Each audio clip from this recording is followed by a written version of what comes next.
Good morning students. हमने पिछली class में चिकित्सा में रसायन में प्रयुक्त होने वाली औषधियों के नाम पढ़े थे। हमारी लास्ट जो ड्रग्स थी वो थी प्रतिनिषेचक औषधि। वे औषधियाँ, वे रसायन जो दहन क्षमता में कमी करते हैं वो क्या कहलाते हैं? प्रतिनिषेचक रसायन कहलाते हैं। क्लियर है? हमने एग्जाम्पल पढ़ा था कि पुराने ज़माने में जो प्राकृतिक प्रतिनिषेचक थे उनके कुछ एग्जाम्पल मैंने आपको बताए थे। गाजर के बीज हैं, बिनोले का तेल है, सोयाबीन का तेल है, ये प्राकृतिक प्रतिनिषेचक का काम करते थे। बाद में कुछ केमिकल्स यूज किए जाने लगे, जैसे मटर के तेल में मेटाजाइलोहाइड्रोक्विनोन नाम एक रसायन पाया जाता है जो प्रतिनिषेचक का काम करता है। उसके कुछ और एग्जाम्पल हमने पढ़े थे, रूटीन पढ़ा था, सेटलेरिन पढ़ा था। ये भी किसके एग्जाम्पल हैं? प्रतिनिषेचक औषधियों के क्या है? उदाहरण है। जो गर्भ निरोधक गोलियां आती हैं उनमें एस्ट्रोजन तथा प्रोजेस्टेरोन के व्युत्पन्न हार्मोन यौगिक यूज किए जाते हैं, हमने पढ़ा था। तो हमने दो प्रकार के टॉपिक्स में रसायनों का उपयोग पढ़ लिया है। फर्स्ट हमने पढ़ा था खाद्य में रसायन और दूसरा हमने पढ़ा था चिकित्सा में रसायन। क्लियर है? थर्ड हमारा टॉपिक है शोधन में रसायन। धुलाई में केमिकल किस प्रकार यूज होते हैं? तो धुलाई में जो केमिकल यूज होते हैं उनको हम दो पार्ट्स में पढ़ेंगे, एक तो साबुन और एक अपमार्जक, जिसको मैं सर्फ भी कह सकता हूँ। ठीक है? तो हमारा आज का जो टॉपिक है वो है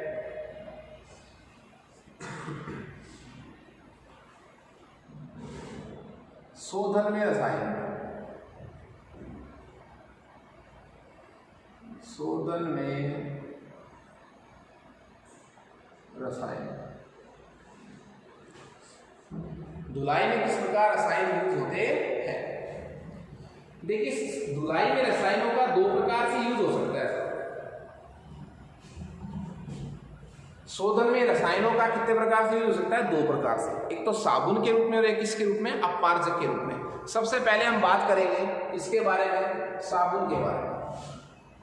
तो हमारा टॉपिक है साबुन।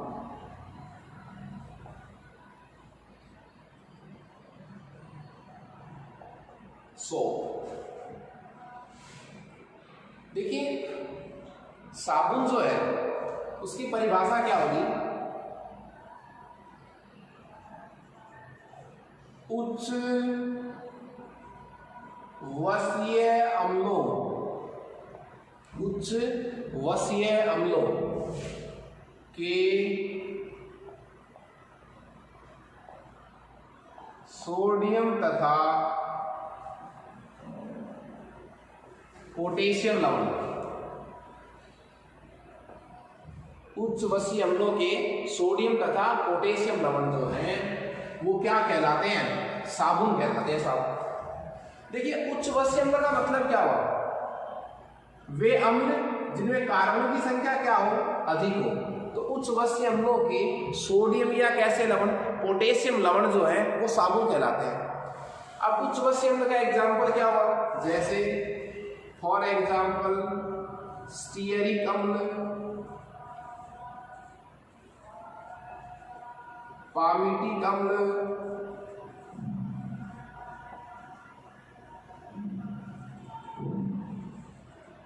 ओलिक अम्ल। ये तीन एग्जाम्पल मैंने आपको बताए हैं जो उच्च वसीय अम्ल हैं। इनके सोडियम तथा पोटेशियम लवण जो है वो क्या कहलाते हैं? साबुन कहलाते हैं। देखिए, सोडियम या पोटेशियम लवण यदि कैसा लवण है? उच्च वसीय अम्लों का कैसा लवण है? सोडियम लवण है, तब तो वो साबुन कैसा होगा? कठोर साबुन।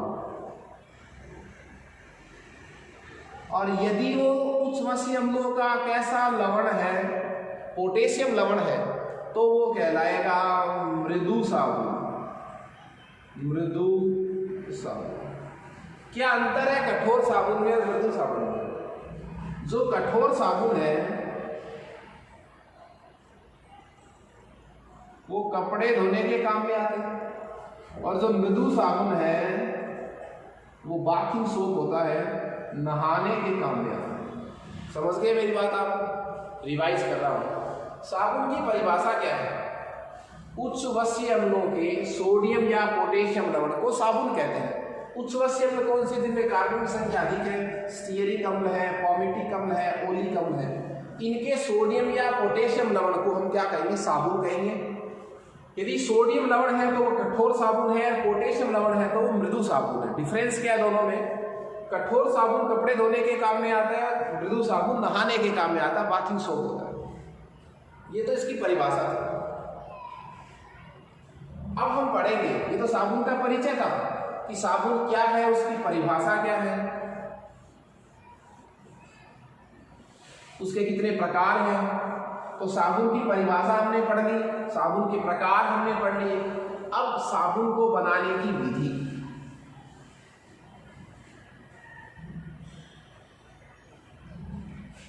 तो हमारा जो टॉपिक है वो क्या है, वो है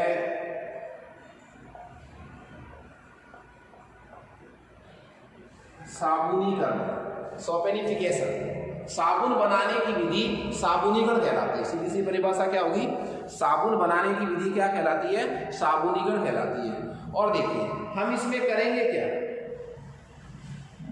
हम इसमें कुछ नहीं करेंगे। 1 मोल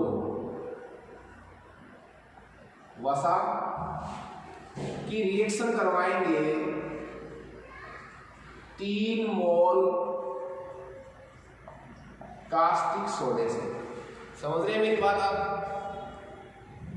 1 मोल वसाम्ल, 3 मोल क्या है, कास्टिक सोडा, जिसको मैं NaOH कहूंगा, सोडियम हाइड्रोक्साइड बोलूंगा। वसाम्ल में स्टीयरिक अम्ल, पामेटिक अम्ल, ओलिक अम्ल, कोई सा भी एक वसाम्ल को कितना लेना है मुझे, 1 मोल लेना है। 3 मोल मुझे क्या लेना है, NaOH लेना है, सोडियम हाइड्रोक्साइड लेना है। और तो 1 मोल तो क्या बनेगा, ग्लिसरॉल बनेगा। 1 मोल तो क्या बनेगा, ग्लिसरॉल बनेगा, प्लस 3 मोल क्या बनेगा, साबुन। 3 मोल क्या बनेगा, साबुन बनेगा। ये क्रिया क्या कहलाती है, साबुनीकरण। तो क्या परिभाषा होगी, 1 मोल वसा प्लस 3 मोल कास्टिक सोडे से क्रिया करके 1 मोल ग्लिसरॉल व 3 मोल क्या बनाती है, साबुन। तो साबुन निर्माण की क्रिया क्या कहलाती है, साबुनीकरण कहलाती है। देखिए ग्लिसरॉल का एक नाम और भी होता है सर, ग्लिसरीन। ग्लिसरॉल का एक नाम दूसरा क्या है, इसे ग्लिसरीन भी कहते हैं, जो छालों में लगाया जाता है ना उसको। और ग्लिसरीन और साबुन या ग्लिसरॉल और साबुन, इन दोनों का जो मिक्सर है वो कहलाता है लाई। मिश्रण क्या कहलाता है, लाई कहलाता है साहब। किसका मिश्रण लाई कहलाता है, ग्लिसरॉल या ग्लिसरीन प्लस 3 मोल क्या है, साबुन है, इसका मिश्रण क्या कहलाता है, लाई कहलाता है साहब। हम क्या करेंगे, जब इस लाई को आप स्थिर छोड़ेंगे, ये दोनों का मिश्रण क्या कहलाया, लाई। इस लाई को आप क्या छोड़ दें, स्थिर छोड़ना है। इस लाई को क्या छोड़ना है, स्थिर छोड़ना है। लाई को जब स्थिर छोड़ेंगे तो होगा क्या, साबुन तो कहां बैठ जाएगा, नीचे, और ग्लिसरीन कहां रह जाएगी, ऊपर। दोनों को क्या कर लेंगे, इनको पृथक कर लेंगे साहब। क्या कर लेंगे, पृथक।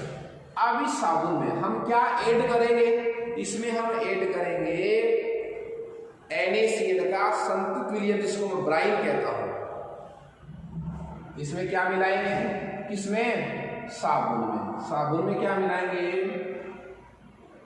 NaCl का संतृप्त विलयन। NaCl का क्या मिलाएंगे, संतृप्त विलयन। तो NaCl का जो संतृप्त विलयन है, NaCl का जो क्या है संतृप्त विलयन है वो मिलाएंगे किसमें, साबुन में। कौन से साबुन में, जो नीचे बैठ गया। तो विद्यार्थी साबुन क्या हो जाएगा, अवक्षेपित हो जाएगा साहब। साबुन क्या हो जाएगा, अवक्षेपित। इस तरह हमें क्या मिल जाएगा, साबुन मिल जाएगा। ये था साबुनीकरण की प्रक्रिया। मैं इसको रिवाइज कर रहा हूँ। साबुन की हमने परिभाषा पढ़ी थी, उच्च वसीय अम्लों के सोडियम तथा पोटेशियम लवण को साबुन कहते हैं। साबुन बनाने की क्रिया साबुनीकरण कहलाती है। साबुनीकरण में क्या होता है साहब, 1 मोल वसाम्ल होता है, 3 मोल NaOH होता है, सोडियम हाइड्रोक्साइड होता है, 1 मोल वसा, वसा का मतलब वसाम्ल, स्टीयरिक अम्ल, पामेटिक अम्ल, ओलिक अम्ल कोई सा भी क्रिया करवाते हैं तो 1 मोल ग्लिसरॉल या क्या बनती है, ग्लिसरीन बनती है, 3 मोल साबुन प्राप्त होता है। इन दोनों के मिश्रण को जो प्राप्त होता है उसको क्या बोलते हैं, लाई बोलते हैं। लाई को जब हम स्थिर छोड़ देंगे, उसको एक बार अपन टच नहीं करेंगे, हिलाएंगे नहीं, तो साबुन नीचे बैठ जाएगा और ग्लिसरीन क्या जाएगी ऊपर। दोनों को पृथक कर लेंगे। प्राप्त साबुन में हम NaCl का संतृप्त विलयन मिलाते हैं तो साबुन जो है वो अवक्षेपित हो जाता है। ये प्रक्रिया क्या कहलाती है, साबुनीकरण कहलाती है। इसी बात को हम समीकरण में भी शो कर सकते हैं। समीकरण किसकी लिखेंगे हम, साबुनीकरण की। जब आपसे समीकरण पूछे तो क्या लिखना है, आपको 1 मोल वसाम्ल लेना है, 3 मोल आपको NaOH लेना है, तो 1 मोल क्या बनेगा ग्लिसरॉल और 3 मोल क्या बनेगी साबुन। देखिए कैसे, इसी की हम समीकरण लिखेंगे साहब।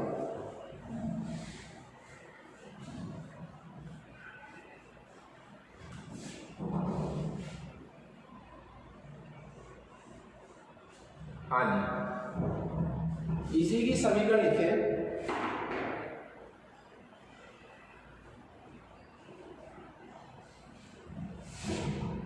एक मोल वसा, नाम लिख रहा हूं मैं, ग्लिसरॉल ट्राई एसीटेट। नाम क्या लिखा है मैंने, ग्लिसरॉल ट्राई एसीटेट। अब इसका सूत्र कैसे लिखना है, आपको देखो रटने की जरूरत नहीं है, आपको इसका सूत्र कैसे लिखना है। आप पहले ग्लिसरॉल का सूत्र लिखो। ग्लिसरॉल का सूत्र है CH2OH।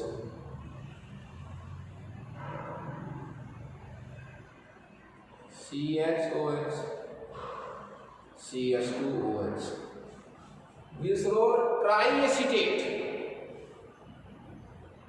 ग्लिसरॉल ट्राई एसीटेट की जगह मैंने क्या लिख दिया, स्टीयरेट आयन। स्टीयरिक अम्ल लेंगे ना तो stearate ion, try stearate, try stearate. तो ग्लिसरॉल में 3 कौन से आयन लगाने हैं आपको, स्टीयरेट आयन लगाते हैं। स्टीयरिक अम्ल का सूत्र क्या होता है, C17 H35 COOH। ये किसका सूत्र है साहब, स्टीयरिक अम्ल का। ये किसका सूत्र है, स्टीयरिक अम्ल का सूत्र है C17 H35 COOH, जिसको क्या कहूंगा, स्टीयरिक अम्ल। मुझे 3 क्या लगाने हैं, स्टीयरेट। स्टीयरिक अम्ल से स्टीयरेट कैसे बनेगा, जब एक H चला जाएगा तो ये आयन क्या बन जाएगा, स्टीयरेट आयन। ये यहां लगाने हैं मुझे। तो देखिए यहां से OH चले जाएंगे तो ये बच गया oxygen CO C17 H35 C17 H35 C17 H35। ये सूत्र किसका बन गया, ग्लिसरॉल ट्राई स्टीयरेट। ये 3 स्टीयरेट आयन आ गए साहब, 1 2 और 3। किसके जोड़ दिए मैंने, ग्लिसरॉल के। ग्लिसरॉल से OH चला गया और यहां से क्या चला गया, H, तो H2 चला गया, बन गया क्या, ग्लिसरॉल ट्राई स्टीयरेट। कितना मोल लिया है मैंने, 1 मोल लिया है साहब। तो ये बात सत्य होगी, 1 मोल वसा प्लस 3 मोल कास्टिक सोडा। 3 मोल क्या है, कास्टिक सोडा। तो कास्टिक सोडे का फॉर्मूला क्या है, 3 मोल लेने हैं NaOH। 3 मोल क्या ले लिए मैंने, NaOH ले लिए। टेम्परेचर 100 से 120 डिग्री सेंटीग्रेड टेम्परेचर है। गर्म करेंगे तो देखिए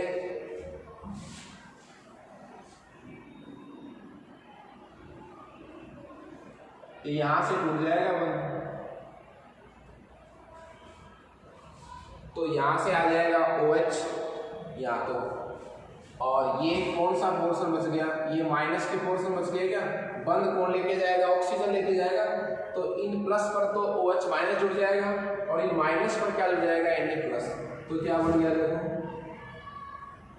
CH2 प्लस है तो प्लस पर क्या जुड़ गया OH ये वाला, फिर ये CH प्लस है, ये भी OH, CH2OH, वापस से आपको 1 मोल ग्लिसरीन या ग्लिसरॉल मिल गया था, कोई दिक्कत नहीं है, 1 मोल ही मिला है सर, ये 3 मोल हो गया।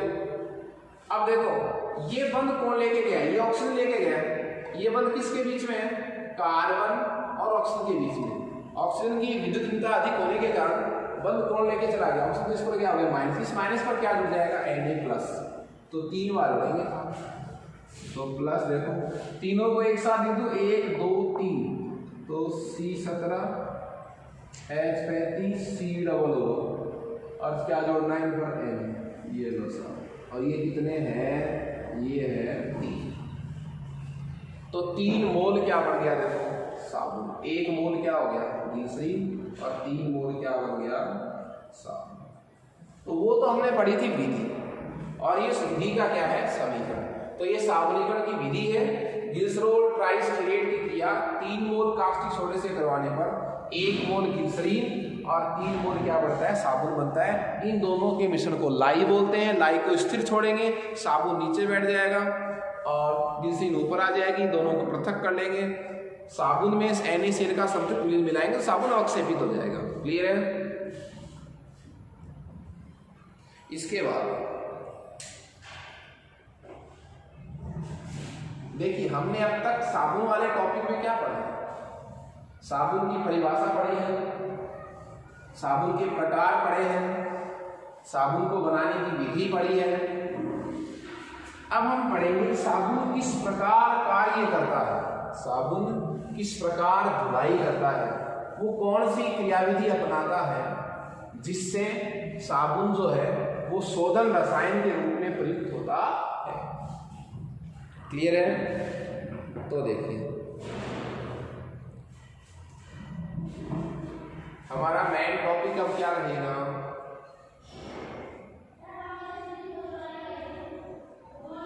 साबुन की शोधन क्रिया,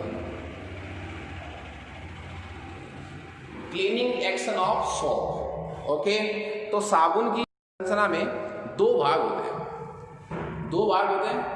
अब देखिए साबुन का सूत्र लेते हैं, सोडियम लवण का सूत्र बनाया था हमने समीकरण, तो सूत्र था C17 H35 C00, ठीक है, ये किसका सूत्र था, साबुन का,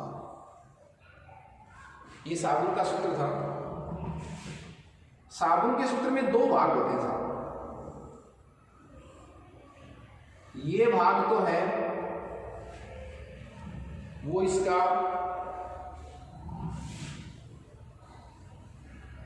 साबुन के सूत्र के कितने भाग होते हैं, 2, C17H35 और एक C00, इसके 2 भाग हो गए। ये भाग तो क्या कहलाता है, ये कहलाता है हाइड्रोकार्बन भाग, क्या कहलाता है, हाइड्रोकार्बन भाग, ये कहलाता है। अब हाइड्रोकार्बन चूंकि जल में नहीं घुलता इसलिए ये भाग क्या कहलाता है, जल विरोधी भाग, ठीक है, जल विरोधी भाग, या क्या कह सकता हूं, अध्रुवीय भाग। हाइड्रोकार्बन भाग, जल विरोधी भाग, हाइड्रोफोबिक भी कह सकता हूं, अध्रुवीय भाग। ये जो भाग है ये इसका आयनिक भाग है साहब, ये इसका क्या है, आयनिक बोलो, ध्रुवीय बोलो,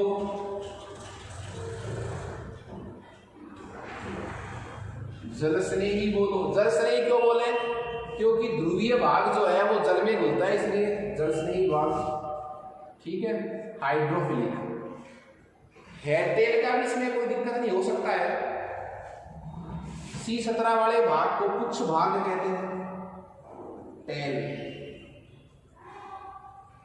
पुच्छ भाग। और जलस्नेही वाले भाग को क्या कहते हैं? शीर्ष भाग। ठीक है। तो साबुन की संरचना के दो भाग होते हैं, हाइड्रोकार्बन, आयनिक, अध्रुवीय। ठीक है। तो दो मेनली आप याद रखें, जल विरोधी और जल स्नेही। ठीक है। जो साबुन का जल स्नेही भाग होता है वो जल में विलेयशील होता है, जल विरोधी भाग जल में घुलता नहीं है। जैसे हम साबुन को जल में घोलते हैं, ये स्टेटमेंट आप समझ गए होंगे। दो भाग मैंने आपको बताए हैं, एक मैं आपको क्लियर कर दूं। यदि ये सोडियम लवण है तो ये कैसा साबुन होगा? कठोर। और इसकी जगह यदि पोटेशियम होता तो वो साबुन कैसा होता? मृदु, जो नहाने के काम में। ये दो पार्ट्स मैंने आपको बताए हैं। ये साबुन की संरचना के दो भाग हैं। अब हम पढ़ रहे हैं कि साबुन किस प्रकार धुलाई क्रिया करता है। तो देखिए, साबुन की शोधन क्रिया जो है किसके थ्रू संपन्न होती है? मिसेल निर्माण के द्वारा। मिसेल निर्माण के द्वारा संपन्न होती है साबुन। मिसेल निर्माण के द्वारा कैसे संपन्न होती है? देखिए, साबुन का जो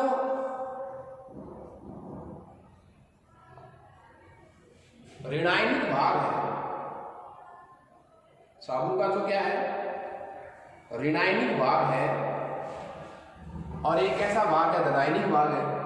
साबुन जैसे अपन साबुन को किसमें घोलेंगे?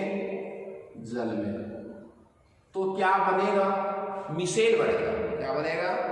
मिसेल। और ये जो मिसेल निर्माण है ये किसके द्वारा बनेगा? ये बनेगा स्टीयरेट आयन द्वारा। मैंने ये टॉपिक आपको पृष्ठीय रसायन वाले चैप्टर में भी पढ़ाया था, ध्यान हो तो आपको। मिसेल निर्माण क्लोराइड वाले चैप्टर में पढ़ाया था, 5th चैप्टर में, 5वें पार्ट में। और उसमें हमने टॉपिक पढ़ा भी था कि मिसेल बनाकर ही साबुन क्या करता है? शोधन क्रिया संपन्न करता है। तो साबुन को जैसे आप किसमें घोलेंगे? जल में घोलेंगे, तो स्टीयरेट आयन जो है वो क्या बनाएंगे?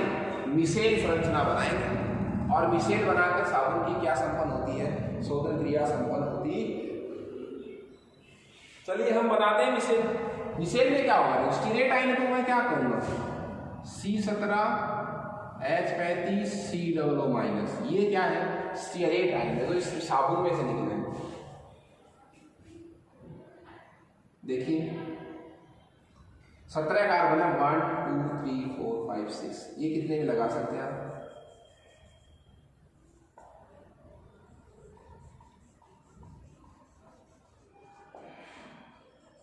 इसका मतलब क्या? ये कार्बन की श्रृंखला है साहब, ये कार्बन की श्रृंखला है।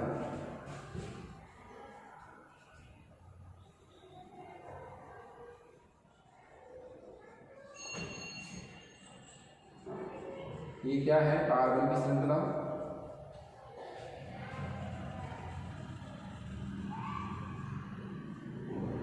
ठीक है। ये स्टीयरेट आयन है साहब। ये तो C17H35 और ये COO। ठीक है। स्टीयरेट आयनों द्वारा क्या बन रहा है? मिसेल बन रहा है साहब। अब शोधन क्रिया कैसे संपन्न होती है वो देख लो आप। मान लीजिए ये टॉवेल है, ये क्या है? टॉवेल है, ये टॉवेल है, तौलिया है। इस पर एक वसा या तेल की बूंद पड़ी है। किसकी बूंद पड़ी है? वसा या तेल की क्या पड़ी है? बूंद पड़ी है।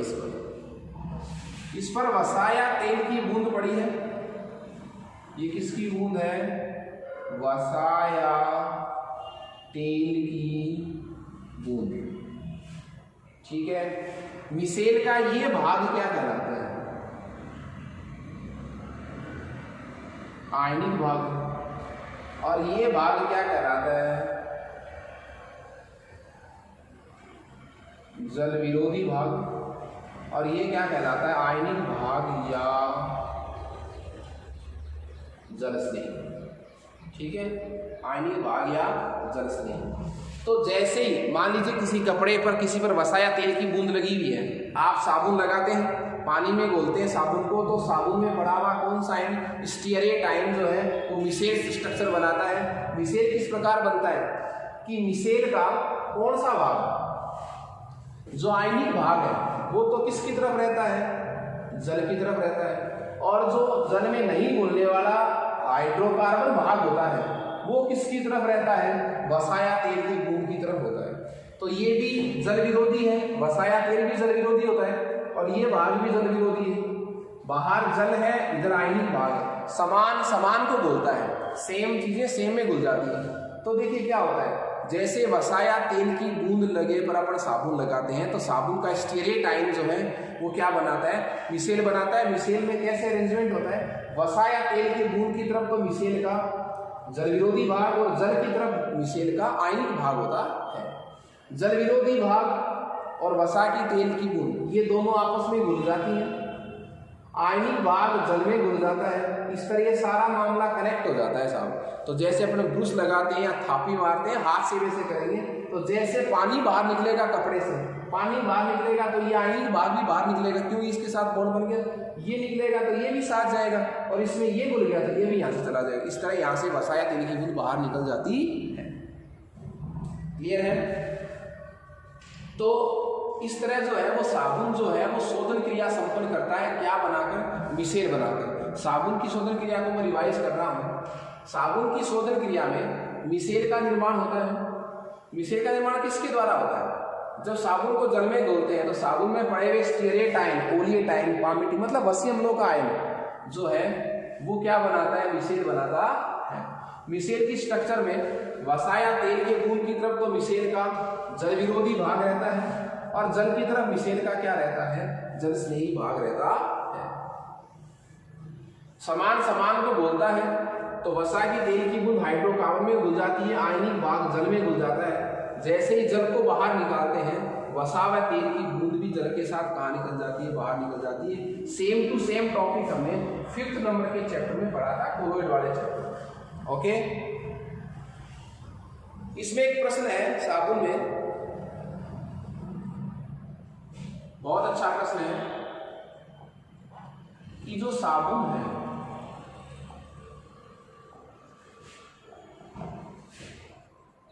वो कठोर जल में, साबुन कठोर जल में कार्य नहीं करता है, क्यों? साबुन कठोर जल में कार्य नहीं करता है। साबुन क्यों नहीं करता है? कठोर जल का मतलब क्या हुआ? जिसमें क्या क्या घुले हुए हैं? Calcium chloride, magnesium chloride, calcium sulphate, magnesium sulphate, calcium bicarbonate, magnesium bicarbonate. तो साबुन जो है वो कठोर जल में कार्य नहीं करता है। कार्य नहीं करने का मतलब क्या हुआ? जाग नहीं बनाएगा, मिसेल नहीं बनाएगा, साबुन शोधन क्रिया संपन्न नहीं करेगा। ऐसी बातें ये क्यों नहीं करता है? क्योंकि देखिए जब साबुन जो है वो कठोर जल में घोला जाता है, तो कठोर जल में जो लवण घुले रहते हैं, कौन से लवण घुले रहते हैं? Calcium chloride, magnesium chloride, calcium sulphate, magnesium sulphate, उनसे क्रिया कर लेता है और एविलेसिल यौगिक बनाता है। और वो एविलेसिल यौगिक जो है वो झाग नहीं बनाता, कपड़ों के साथ चिपक जाता है। कई बार आपने देखा होगा साबुन लगाते हैं तो साबुन जो है वो कपड़ों के चिपक रहा है, झाग नहीं दे रहा है। इसका मतलब वो जल कैसा है? कठोर जल है।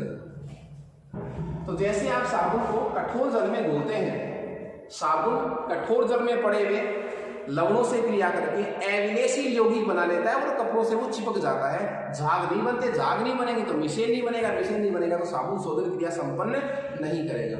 तो देखिए ये साबुन है C17H35 COON प्लस कठोर जल। मान लीजिए उसमें क्या पड़ा है? कैल्शियम क्लोराइड पड़ा है। इसका मतलब ये कहने का मतलब क्या है, कठोर जल। सिर्फ लवण दिखाया मैंने कठोर जल में, बैलेंस कर लेंगे तो क्या बन जाएगा,